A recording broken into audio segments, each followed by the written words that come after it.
دومه برخه د زراعت ده هغه تطبیقي ساحه ده.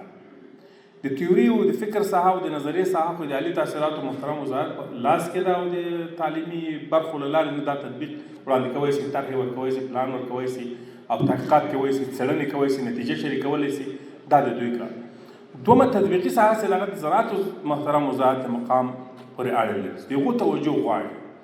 ځکه چې بیا موږ ته دهقان ته بزګر ته موږ د اوبخور معاصر سیستم وړاندې کوو یا مثلا پایپي سیستم د اوبو ورته پیدا کوو. دا باید اول موږ څه مصارف وکړو، نمونې وړاندې کړو.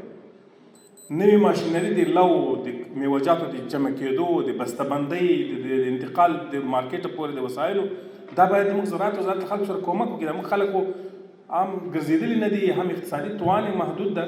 نو څه مثالونه دوی ته ورکړل شي، په ولسوالۍ کې دوه درې نمونې ورکړل شي، نور خلک اخذ نه کوي، استفاده نه کوي. نو هغه وخت موږ بیا کولی شو دغه دواړه برخې هماهنګه کړو، هم هغه نظري برخه هم تطبیقي برخه، بیا کولی شو موږ زراعتي انقلاب راوړو انشاءالله.